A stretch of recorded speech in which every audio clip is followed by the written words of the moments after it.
of course. So I am single by choice, okay? And by choice, I mean I don't date white girls.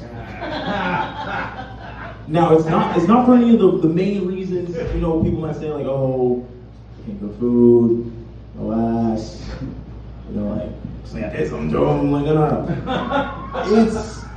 It's because of two reasons, and the first one is that people always say that I look like I like white girls. Would y'all agree? I'm gonna take that as a no, that's good then. But I have ADHD, and so that means my motivation only comes from a few different places. And one of those is spite. So even if I could live happily ever after with a Haley, I'm not gonna do it because I'm not gonna give you the satisfaction of seeing me with a white girl. I can't, especially here. Living here in Florida, I've realized like this is winter soldier central. That's what I call them, winter soldiers. Yeah, like when I worked at Target, I swear every third couple that walked in, black dude, white girl. And so I was just like, yeah, I can't be that statistic. That's just not the move.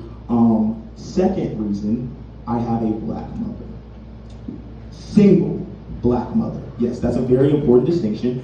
One of, if not the most craziest fear for a single black mother is, well, not having to do with the police. But the greatest fear is that her son brings home a white girl. And now my mom never told me I couldn't date other races, but she did, however, say, you better bring a black girl home.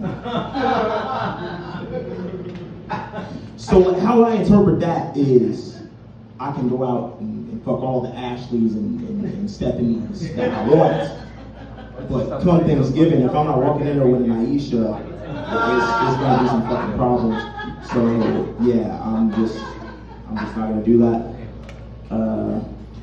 I need new friends, by the way, because I'm realizing that a lot of my friends are kind of stupid. Now, I'm okay with slow people, right? Slow, I can deal with slow, all right? You take a little bit to get there, that's fine. Stupid is where I have the issue. You see, I was talking to my friend about, I just left my dad's house. I'm like, dang, like, where am I gonna go? And I found this little like hotel thing that does like $350 a night, $350 a week. And I was telling her this. I'm like, yeah, it's like $350 a week. She was like, $350 a week? That's a lot. You could find somewhere for like $50 a night. Those of you that laughed, you're not slow. You didn't. You're a little late. It's okay. You might be a little slow. That's okay. My problem wasn't even that she said that. After I explained to her that, 7 times 50 is 350, she said, I didn't know I had to put on my thinking cap. You didn't know you had to think about the advice you're getting? Like, that's not paper kind of advice. The advice nobody thinks about, And then she doubled down. I was like, okay, but like, that's kind of insane. She was like, I didn't know I had to do math. You didn't know you had to do math when you were trying to tell me how I can save money? All right, yeah, I'm gonna have to rethink this friendship. Yeah, that's just insane.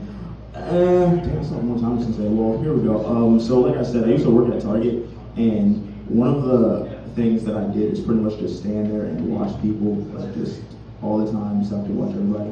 And I got really tired of it because there was a lot of repetitive things going on, like, people going to the self-checkout with cash, and there's a big ass sign on the front that says card only, and then on the screen it says card only, hit continue, and they just stare at it and try to scan the fucking bananas 17 times, with, like just getting pissed off that it's not going, and I go, press continue. They go, oh, no fucking shit. What was really funny is whenever they would buy stuff, like people would get stuff, they scan it, and then they'd be like, oh, I have to go to the bathroom, and they see me there, my uniform, something like, just deadpan, and then they ask me, is it okay if I bring this into the bathroom? You mean the stuff that you just bought with your own money, that like, you just paid for? Like, yeah, go fucking hell. Like, what am I gonna tell you? You can't take the shit that you just bought into the bathroom. I don't care what you do with it. I can buy it. You throw that shit away and give it to the homeless dude outside. He probably needs it because I'm gonna have to kick him out of here. You know, Target don't play that shit. If you're out there begging for money, like I gotta kick you out. It's not even my fault. You know. All right, yeah, I got the lights. So thanks, guys. Sorry, Rascal, everybody. Coming up next, we got Dan.